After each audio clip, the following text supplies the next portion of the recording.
मैं तो दिल्ली में रहता हूँ और रेडियो फिजी बहुत रेडियो फिजी रोज सुनता हूँ। रेडियो Fiji 2 देश की धड़कन। Good evening, Fiji. In this bulletin, COVID-19 restrictions revised. Mandatory Care Fiji app launched. And school start dates confirmed. From the studios of FBC Suva, Jackie Spate. The Prime Minister today announced Phase 2 of Fiji's COVID-safe economic recovery, laying out a framework for long-term changes as we adapt to the new normal. Vorengem Bainimarama says the new normal demands social adaptation, as it is important to see a new standard of care among our people. His comments came while announcing a number of changes to the COVID-19 restrictions that have been in place. Ritika Pratap has the details. In Phase 2, the nationwide curfew will remain, but to allow for more economic activity and freedom of movement, it will now be enforced from 11 p.m. and lifted at 4 a.m. Social gathering numbers have been increased to 100, and these include gatherings of weddings, funerals, cafes, restaurants, conferences and other community gatherings. Effective from Friday, houses of worship can allow 100 worshippers at a given time.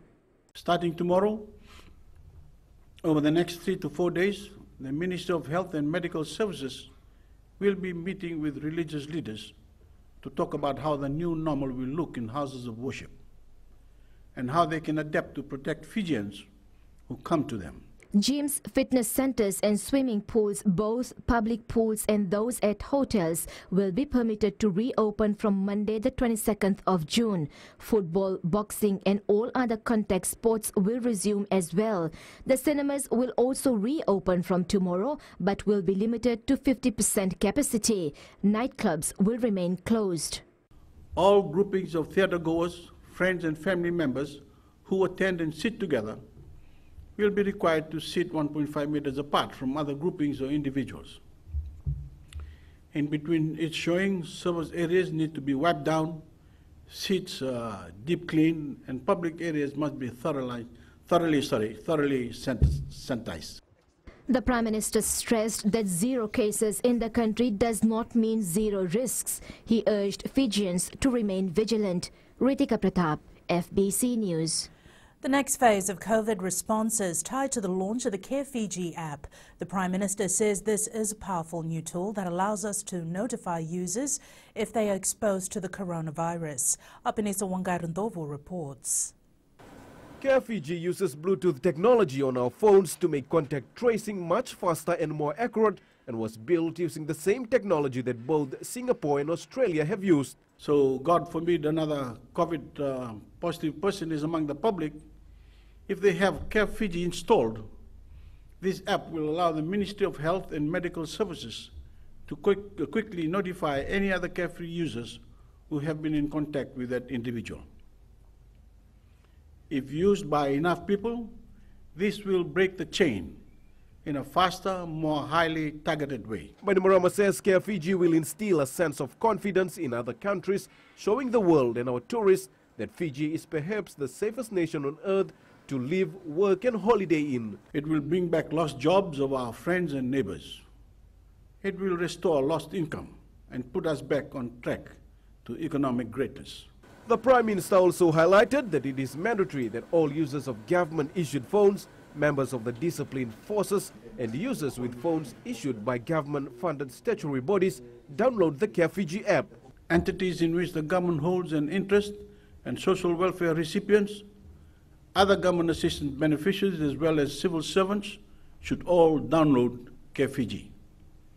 We'll also be working closely with our private sector partners, particularly those in key economic sectors with large staff numbers, to encourage uptake of the app.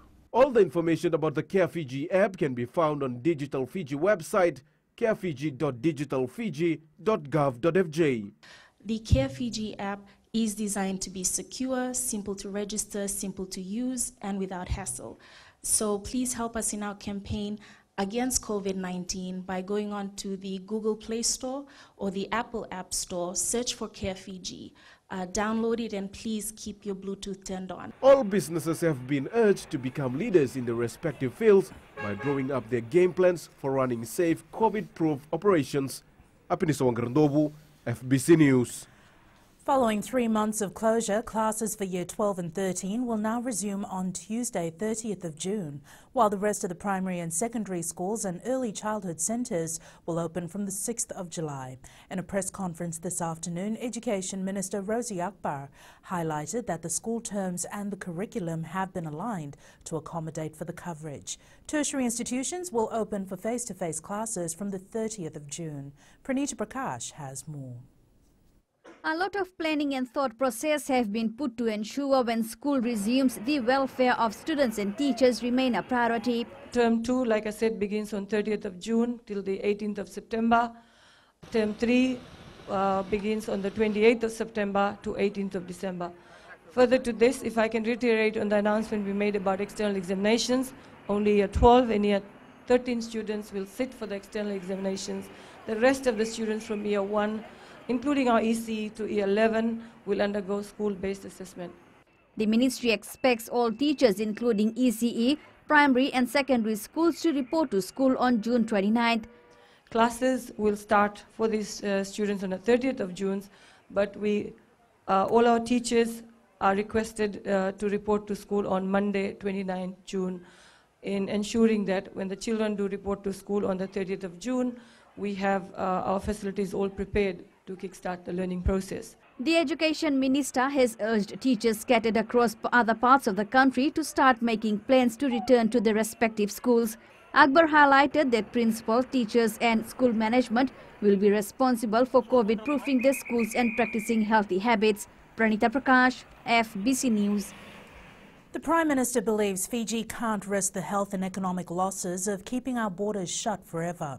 While highlighting the plans to carefully reopen our borders, Bainimarama said while Australia and New Zealand work out their trans-Tasman bubble, Fiji's equal greater success against COVID-19 puts us in a position to take the lead in the Pacific. He revealed that Fiji is working on its own bulla bubble between New Zealand and Australia. Koroi Tandulala has more. The Bulla Bubble, through its Vacation in Paradise lanes, will allow Australian and New Zealand tourists to vacation in Fiji following a set of protocols. Everywhere they go will be wholly dedicated to others who match the same criteria, safely guided by what we're calling VIP lanes, allowing them to vacation in paradise. They have to go in designated vehicles or modes of transportation that is approved by Ministry of Health and go to approved resorts. And those resorts, in a way, when they go in through their lanes, the VIP lanes, those resorts actually become their own bubble. Travelers must present a certificate from a recognized medical institution certifying their 14 days of quarantine in their home country, along with proof of a negative COVID-19 test result. So if we have a COVID-contained country, in other words, they're in the same position as us, then they simply have to do the test before they get on the plane. They can complete 14 days of quarantine at their own cost in a Fijian government designated quarantine center or a hotel of their choosing, after which a negative COVID test can clear them to start their Bulla Bubble vacation. Fiji is currently identifying geographically isolated resorts that are the best fit for the Bulla Bubble. Koroi Tandulala, FBC News. Up ahead, 112 PRB tenants handed eviction notices, and hundreds show up at monthly rock markets. Stay with us.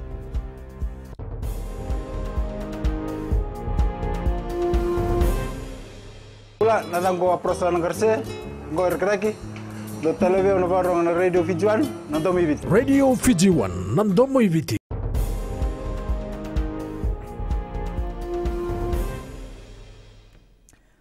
More than 100 tenants who don't qualify to stay in the public rental board flats have been issued eviction notices. Housing Minister Pramila Kumar highlighted this while visiting the Natokowanga PRB flats earlier this week. Kumar says they've discovered that these tenants' income threshold is higher and they do not qualify to stay in these flats. The Public Rental Board is now reviewing the income of each PRB tenant to ensure they qualify to rent in these flats. So far, we have given eviction notice to 112 tenants. These tenants, they do not qualify to live in the flats because their household income is much higher. And out of these 112 eviction notices that we have given, around 30 have already moved out. The Housing Minister says PRB is working on a new tenancy agreement. We want to be absolutely clear on rights and responsibilities of tenants and rights and responsibilities of Public Rental Board. What they must do and what you must do. So that it's clear to both the parties. The minister says PRB has been established to assist low-income earners with accommodation so they can build their lives once they have enough savings to move into a new home. Pranita Prakash, FBC News. The COVID-19 pandemic and tropical cyclone Harold have forced the Fiji Performing Rights Association Limited to make an emergency 2019 royalty distribution to its members. Payment of royalties are usually done at the end of the year, and Chair Ermasi Tamanisao says this is the first time the association has paid half of the royalties to its 913 members in May. Sanya Nimboilo reports.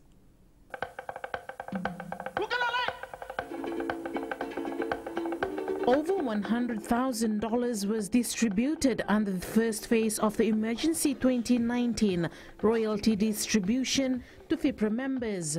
So we managed to distribute $137,500.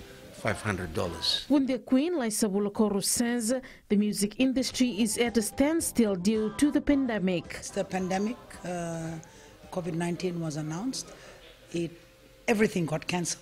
You know, all our performances, all our bookings, all the festivals, promotional tours that we normally do every year around Fiji, all got cancelled. The second half of the royalties will be distributed to the members at the end of the year.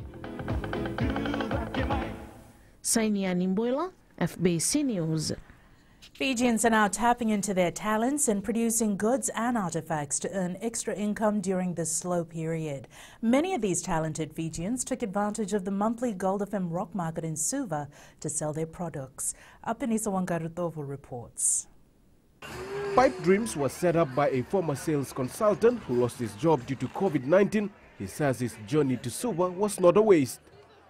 We started doing these ladder planters and suspended planters. The reason that we started doing it is because, well, we're both out of work now, and we figured that this would be a really good spot to ramp up our business. Pickering says he didn't expect that things would turn out well for his business. We've been really inundated with a lot of support around Nandi, around Suva. People just been wishing us well, and there's been heaps of orders, really. This 12-year-old girl from Singatoka also displayed her handmade necklaces. She says she has been busy during the school break. My dad had this idea where I could go collect shells on the beach and do cool stuff with them. So I have a dog called TikTok, and I take her on walks every day, and I pick up shells and I bring them home, and I made jewelry with them. Georgia Grimoire, who is a first-timer at the rock market, says she makes her items out of trash collected at the beach. Also found a lot of plastic bottles, unfortunately. It's a problem around the world, I think. But I've tried to use all of those things to incorporate them into mermaid treasure boxes. Hundreds of Fijians took advantage of the rock market today as they not only bought handmade items, but there was something for the plant lovers as well. Apiniso Ngrandovu, FBC News. From rags to riches, this describes one of Fiji's most successful businessmen in the aluminium design and architectural business. In our Successful Fijian segment, we bring you the story of owner of the Manohan Aluminium and Glass Limited, Raj Manohan, who tells us the hard work put into construct his multi-million-dollar empire. Koroi Tandalala has more.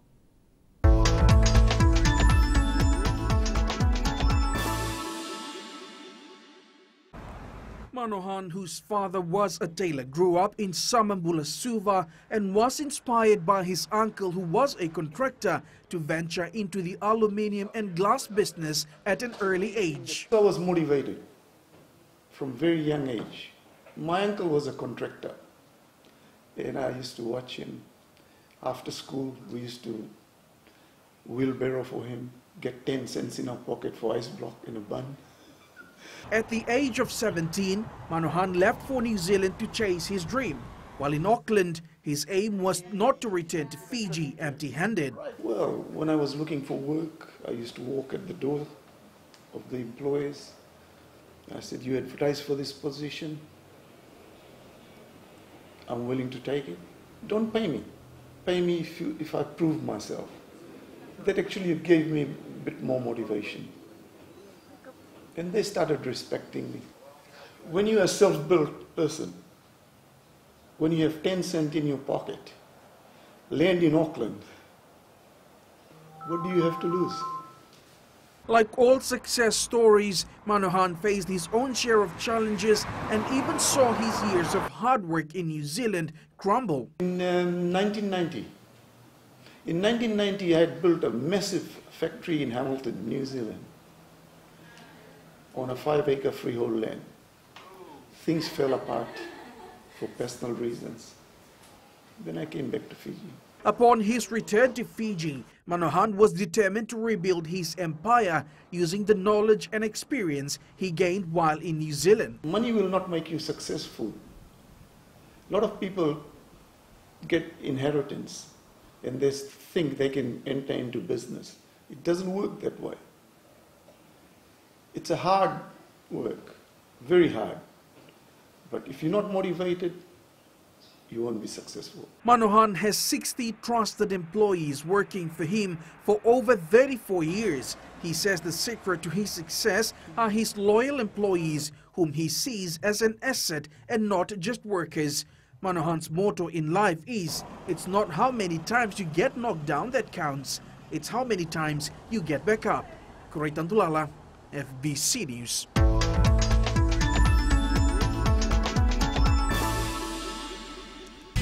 And coming up in sports, contact sports to resume.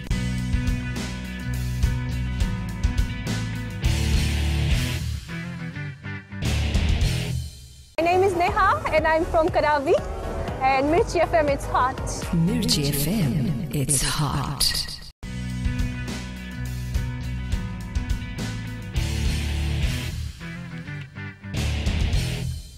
Good news for athletes and fans as contact sports will be allowed from tomorrow.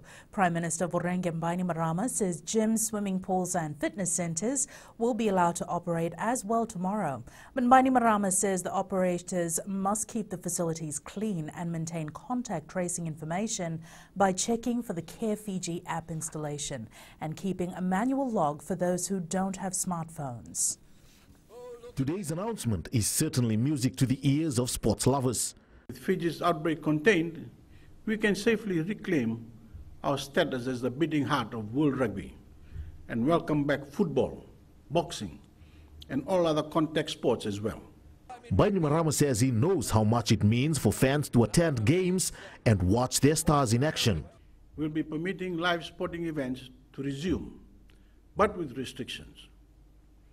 Our formal indoor and outdoor sporting venues can host sporting events with spectators at 50% capacity, so long as physical distancing is maintained within the venue. The Fiji Rugby Union has welcomed the news and now confirms their competition will kick off in a month's time. So now we can confirm that kick-off will commence on the 25th of July, and the Vodafone Vanuatu Championship we had agreed to start on the 22nd of August. So those dates will now be confirmed. Informal sports events at community level are allowed, but with 100 only in attendance, and it will be reviewed in the near future. Aquila Vama, FBC Sports. Meanwhile, the Vodafone Premier League is expected to kick off on the 5th of next month. This has been confirmed today by Fiji Football President Rajesh Patel after Prime Minister Voreqe Bainimarama announced the relaxation of restrictions on contact sports. Patel says they'll notify the districts tomorrow that they can start their club competitions. He adds when competitions resume, they will screen players as directed by the government. Ba is highly likely to play Lautoka in the first match when VPL resumes. Maikasivo and the Eels still lead the NRL table despite their 24-10 loss last night. The Eels' unbeaten run was ended by defending NRL champions, the Roosters. The Blues created history last night, recording their 5th straight win for the first time, thanks to some Fijian influence. Blues number 8, Hoskins Sotutu, put up another memorable performance as they beat the Chiefs 24-12 in a Super Rugby Aotearoa match that was played in front of a capacity crowd. Brighton forward Neil Maupay scored the winner 5 minutes into added time to help his team beat Arsenal 2-1 in the Premier League this morning. The win is a big boost for the relegation-threatened Brighton side.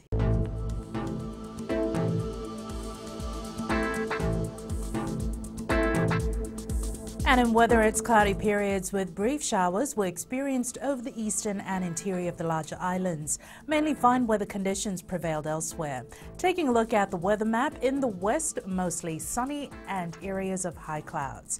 Eastwards from Pacific Harbour to Suva, cloudy most of the time, some showers expected later at night. And up north, similar cloudy conditions prevailed.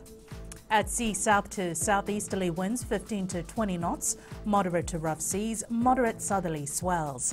Turning to the tides, low tide at 12:47 tomorrow morning with high tide at 6:58 a.m. Sunrise is at 6:37. Now for tomorrow, it's mainly fine weather conditions expected. The nights will remain cool. Tomorrow's temperatures, it will remain in the high 20s. And looking further on to Tuesday, cloudy periods with brief showers over the eastern parts and interior of the larger islands.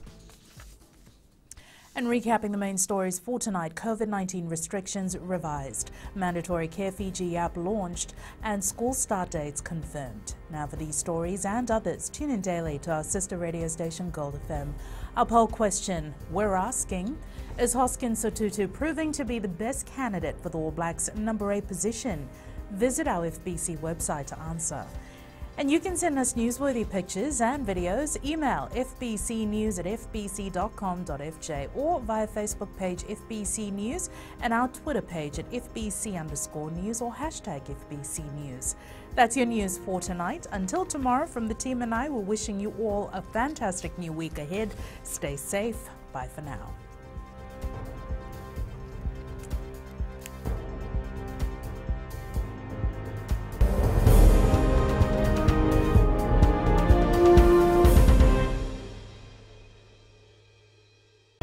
I'm Miri, I'm from Lotoka, and I love Gold FM because they play all my classic hits. Gold FM, only the classic hits.